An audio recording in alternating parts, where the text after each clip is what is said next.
allez-vous tenir vos nouvelles résolutions cette année? Bonjour, c'est Pierre du blog Hypnoform. Aujourd'hui, je tenais à vous donner un conseil que j'applique pour moi pour pouvoir tenir mes objectifs. En fait, il y a quelques temps, j'étais caractérisé comme une personne d'impatiente. Moi-même, je me caractérisais comme impatient. Et quand j'avais un objectif, je voulais absolument l'atteindre. Et cela me privait de deux choses. Un, j'étais donc dans l'impatience et dans l'ingratitude par rapport à mon objectif, c'est-à-dire que je le voyais tout le temps loin et je voulais absolument qu'il se rapproche.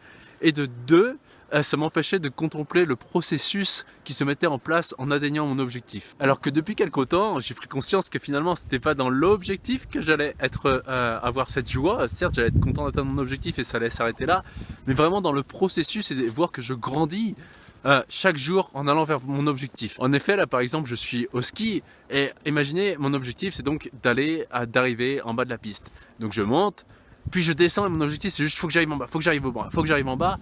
Alors tout avec la descente, et bien forcément je ne vais pas en profiter pleinement. Alors que si mon objectif c'est d'arriver en bas, mais ensuite d'améliorer ma technique à chaque pas, et bien finalement je vais juste prendre un grand kiff à descendre la piste et arriver en bas en ayant atteint mon objectif. Je vais avoir envie de recommencer, mais dans un état de bien-être total. Et ça, peu importe si vous êtes sportif ou peu importe votre objectif cette année, eh bien, par exemple pour les sportifs, vous avez un titre, d'obtenir un titre ou de faire du sport pour mincir, garder en forme, de rester en forme, etc.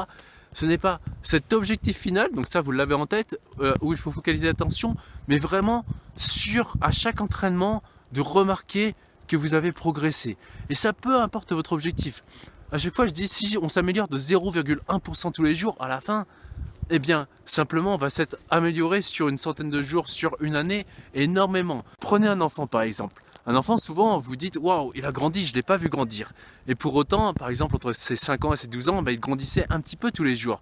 Mais c'est qu'au bout d'un moment, qu'on a remarqué qu'en effet, il avait grandi. Bien, pour les objectifs, pour nous, c'est exactement pareil. On a notre objectif dans la tête, on va s'améliorer un petit peu tous les jours. Et au bout d'un moment, on va se dire, waouh, j'ai fait tout ça. Mais chaque jour, on ne se rend pas compte que l'on s'améliore.